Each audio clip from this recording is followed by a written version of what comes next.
तेरा वचन मेरे पाँवों के लिए दीपक है और मेरे मार्ग का उजियाला है। तेरा वचन मेरे पाँवों के लिए दीपक है। पहला पाठ नबी एजिकियल का ग्रंथ अध्याय 37 पद संख्या 21 से 28 तक।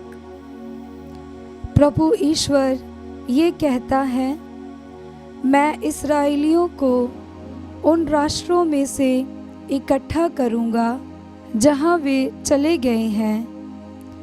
मैं उन्हें चारों दिशाओं से इकट्ठा करूँगा और उन्हें उनकी निजी भूमि वापस ले जाऊँगा। मैं अपने देश में तथा इस्राएल के पर्वतों पर उन्हें एक ही राष्ट्र बना दूँगा और एक ही राजा उन सबों का राजा होगा। वे अब से ना तो दो राष्ट्र होंगे और ना दो राज्यों में विभाजित। वे फिर घृणास्पद मूर्ति पूजा और अधर्म से अपने को दूषित नहीं करेंगे। उन्होंने मेरे साथ कितनी बार विश्वासघात किया, फिर भी मैं उन सब पापों से उन्हें छुड़ाऊंगा और शुद्ध करूंगा। वे मेरी प्रजा होंगे और मैं उनका ईश्वर होऊंगा। मेरा सेवक दाऊद उनका राजा बनेगा और उन सबों का एक ही चरवाहा होगा। वे मेरे नियमों पर चलेंगे और मेरी आज्ञाओं का विधिवत पालन करेंगे। वे और उनके पुत्र पौत्र सदा सर्वदा अपने पूर्वजों के देश में निवास करेंगे, जिसे मैंने अपने सेवक याकूब को दे दिया है। मेरा सेवक दाऊद सदा के लिए उनका राजा होगा। मैं उनके लिए शांति का विधान निर्धारित करूंगा, एक ऐसा विधान जो सदा बना रहेगा। मैं उन्हें फिर बसाऊंगा, उनकी संख्या बढ़ाऊंगा और उनके बीच सदा के लिए अपना मंदिर बनाऊंगा। मैं उनके बीच निवास करूंगा, मैं उनका ईश्वर होऊंगा और वे मेरी प्रजा होंगे। जब मेरा मंदिर सदा के लिए उनके बीच स्थापित होगा, तब सभी राष्ट्र ये जान जाएंगे कि मैं प्रभु हूँ, जो इस्राएल को पवित्र करता है। ये प्रभु की वाणी है। ईश्वर को धन्यवाद।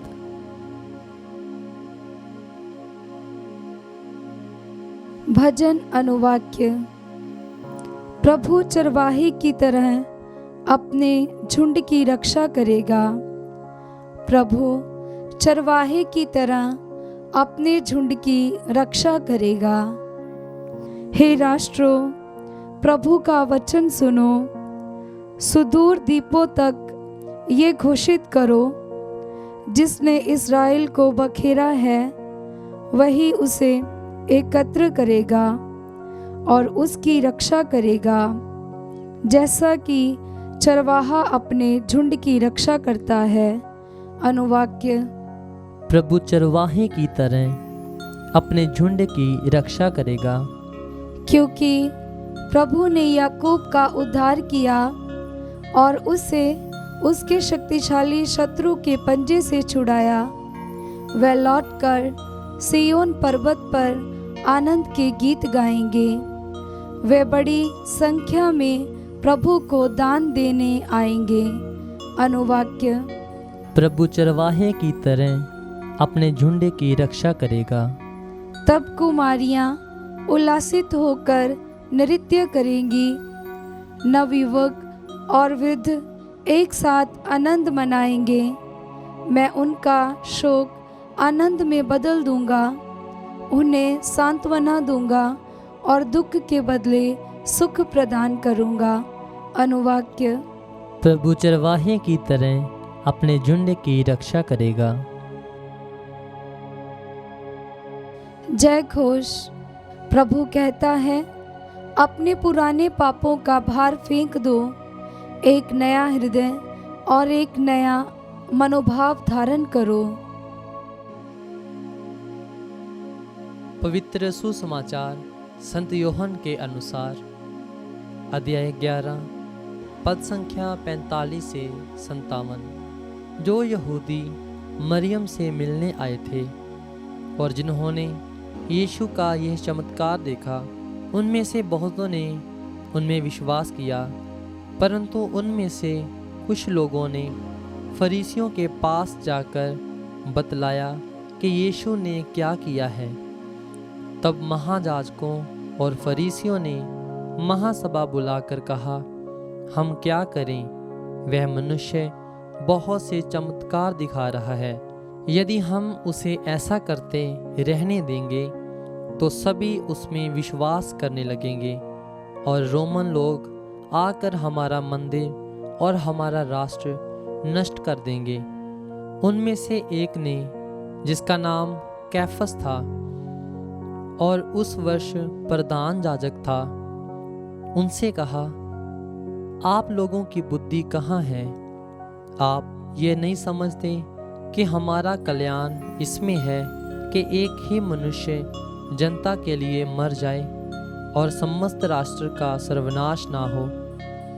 उसने यह बात अपनी ओर से नहीं कही, उसने उस वर्ष के प्रधान याजक के रूप में भविष्यवाणी की कि यीशु राष्ट्र के लिए मरेंगे, और ना केवल राष्ट्र के लिए बल्कि इसलिए भी कि वह ईश्वर की बिखरी हुई संतान को एकत्र कर लें। उसी दिन उन्होंने यीशु को मार डालने का निश्चय किया। इसलिए यीशु ने उस समय से यहूदियों के बीच प्रकट रूप से आना जाना बंद कर दिया।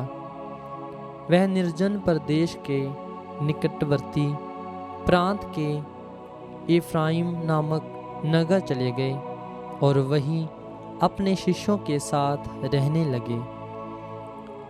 यहूदियों का पास्का पर्व निकट था। बहुत से लोग पास्का से पहले शुद्धिकरण के लिए देहात से यरूशलेम आए थे। वे यीशु को ढूंढते थे और मंदिर में आपस में कहते थे, आपका क्या विचार है? क्या वह पर्व के लिए नहीं आ रहे हैं? महायाजकों और फरीसियों ने यीशु को गिरफ्तार करने के उद्देश्य से यह आदेश दिया था कि यदि किसी व्यक्ति को यीशु का ठिकाना मालूम हो जाए तो वह इसकी सूचना उन्हें दे दे। यह प्रभु का पवित्र सुसमाचार है। क्रिस्त की जय।